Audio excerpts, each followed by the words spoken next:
கர்த்தருடைய பரிசுத்த நாமத்துக்கு ஸ்தோத்திரம். இந்த நாளின் செய்தியின் தலைப்பு அரிய வேதாகமும் அறிவியல் ஆராய்ச்சியும் என்கிறதுல பாகம் 6ஆம் பாகத்தை நாம் தியானித்து வருகிறோம். இதில் வானங்கள் என்கிற தலைப்பின் கீழே நாம் தியானித்து வருகிறோம். உபாகமத்தின் புஸ்தகம் 10ஆம் அதிகாரம் 14ஆம் வசனத்தில் நாம் வாசிக்கும் போது வானாதி வானங்கள் என்று சொல்லி எழுதப்பட்டிருக்கிறதை வாசிக்கிறோம். இந்த வானாதி வானங்கள் என்று சொல்லும்போது ஆங்கிலத்தில் ஹையஸ்ட் ஹெவன்ஸ் இல்லை ஹெவன்ஸ் ஆஃப் ஹெவன்ஸ் என்கிற வார்த்தை பயன்படுத்தப்பட்டிருக்கிறதை பார்க்கிறோம்.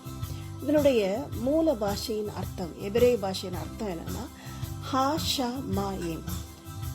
ஹாஷா மாயிம் அப்படின்னா என்ன அர்த்தம்னா செல்ஃப் எக்ஸிஸ்டன்ஸ், ஏற்கனவே தன் நிலையிலே நிலைத்திருக்கிறது அல்லது இட்டர்னல், நித்தியம் என்று சொல்லி வாசிக்கிறோம். இது ஏதோ உருவாக்கப்பட்டதல்ல, நித்தியமாக ஏற்கனவே இருக்கிற ஒரு காரியத்தை சொல்லுகிறது தான் இந்த heavens of heavens or highest heavens என்று சொல்லி அர்த்தம் என்று சொல்லி நாம் பார்க்கிறோம்.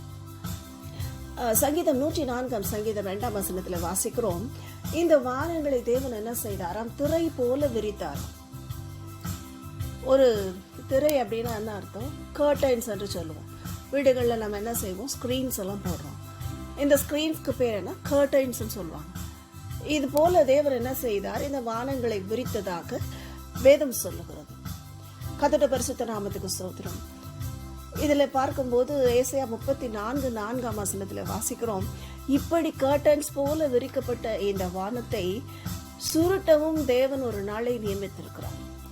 ஒரு சுருளை போல, புஸ்தக சுருளை போல அதை சுருட்டுவேன் என்று சொல்லியும் எழுதி வைத்திருக்கிறதை ஏசாயா 34:4 வசனத்துல நாம் வாசிக்கிறோம். கர்த்தருடைய பரிசுத்த நாமத்துக்கு ஸ்தோத்திரம். இப்படி தேவன் இந்த வானங்களில் வைத்திருக்கிற நியமங்கள், காரியங்கள் எல்லாம் நம்ம யோசித்து பார்த்தால் அது மகா விந்தையும் வித்தியாசமாய் காணப்படுகிறது. அதில் பார்க்கும்போது வானத்திலே 2 விதமான அடையாளங்களை வேதத்தில் வாசிக்கிறோம். ஒன்று, வானத்தில் மனுஷகுமாரனுடைய அடையாளங்கள் காணப்படும் அப்படின்னு வாசிக்கிறோம். 2வது, வானத்தில் சாத்தானின் அடையாளங்களும் வெளிப்படும் என்று சொல்லியும் வாசிக்கிறோம். கர்த்தருடைய பரிசுத்த நாமத்துக்கு ஸ்தோத்திரம். மனுஷகுமாரனுடைய அடையாளங்கள் அப்படின்னு சொன்னால் என்னன்னா, அதான் ஆண்டவராக இயேசு கிறிஸ்து மத்தேயு 24 இந்த அதிகாரங்கள்லாம் வீட்டில் வாசிங்கன்னா அதில் அழகாக சொல்லி கொடுக்குறார், எப்படியெல்லாம் வானங்களில் என்னென்ன அடையாளங்கள் நடக்கும், சூரியன் எப்படி கருப்பாக மாறும், சந்திரன் எப்படி இரத்தமாக மாறும், நட்சத்திரங்கள் வானத்திலிருந்து எப்படி விழும், கடைசி காலங்களில் என்னெல்லாம் சம்பவிக்கும் என்று சொல்லி அதில் நாம் எழுதியிருக்கிறதை வாசிக்க முடியும். இயேசு கிறிஸ்துவோட வருகையின் போது எப்படி வெளிப்படுவார் என்கிறதும் அதில் எழுதப்பட்டிருக்கிறது. அவர் எங்கே வெளிப்படுவார், மத்திய ஆகாயத்தில் வெளிப்படுவார் என்று சொல்லியும் வாசிக்கிறோம்.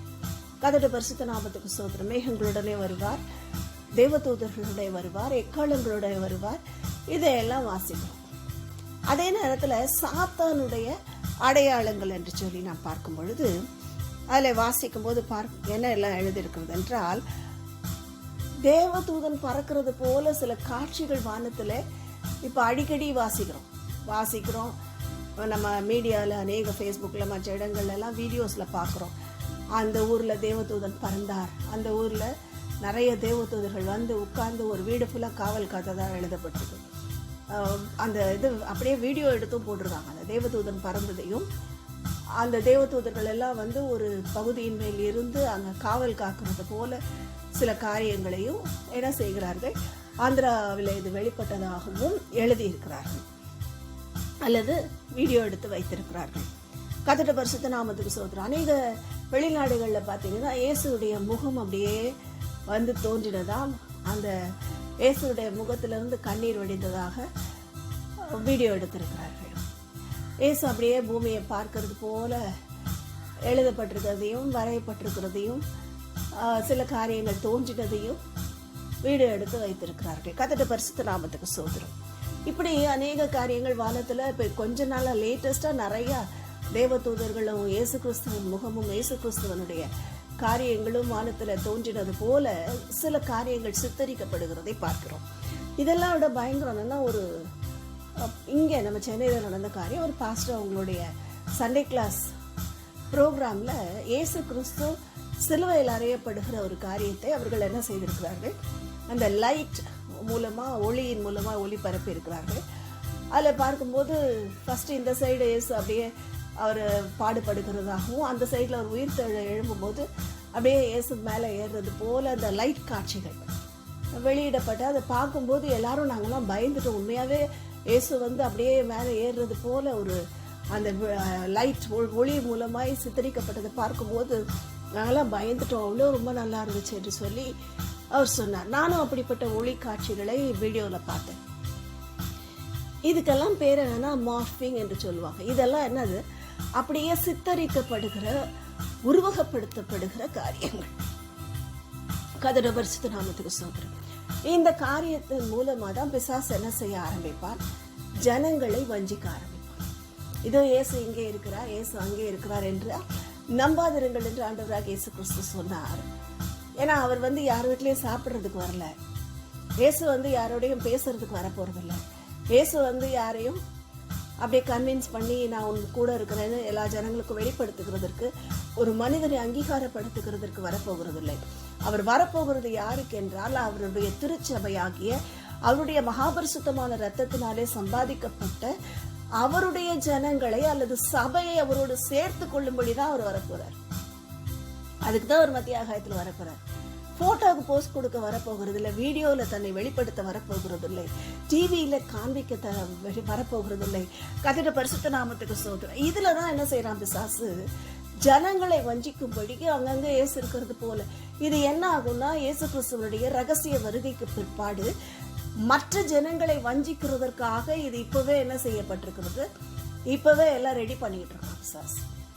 அல்லது 2 கட்ட ஜனங்கள் விழுந்து போகிறதுக்காக இப்ப எல்லாம் ரெடி ஆயிட்டு இருக்கு. இதை பார்த்தோன்னு என்ன செய்வாங்க, எல்லாம் பரமேறி போயிட்டாங்கன்னா, இல்ல இந்த மாதிரி ஒரு காரியம் ஏற்பட்டதுன்னு ஒரு பொய்யான மார்பிங் பண்ணி அவன் என்ன செய்வான், ஜனங்களை வஞ்சிப்பான். அதனாலதான் வாசிக்க கூடுமானால் தெரிந்து கொள்ளப்பட்டவர்களும் வஞ்சிக்கப்படும்படியான அடையாளங்களையும் அற்புதங்களையும் செய்வான் என்று சொல்லி நாம் வாசிக்கிறோம்.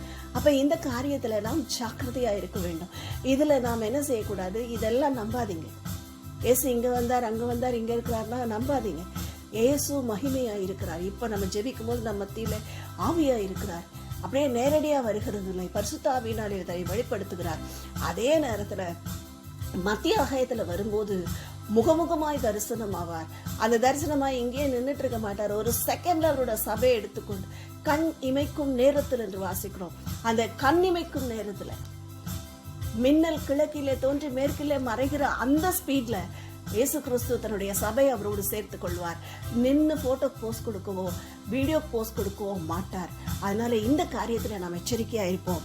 கர்த்தருடைய பரிசுத்த நாமத்துக்கு ஸ்தோத்திரம். நமக்கு தெரிந்தவர்களுக்கு இந்த எச்சரிக்கை கொடுப்போம். ஏனென்றால் வஞ்சிக்கப்படாதபடிக்கு, இயேசு கிறிஸ்துவின் ரகசிய வருகையில காணப்படும்படிக்கு தேவனுடைய கரத்துல ஒப்பு கொடுப்போம். மனுஷகுமாரனுடைய அடையாளங்களுக்கும் சாத்தானுடைய அடையாளங்களுக்கும் வித்தியாசத்தை புரிந்து கொள்வோம். கர்த்தர் தாமே நம்மை ஆசீர்வதிப்பாராக. ஆமென்.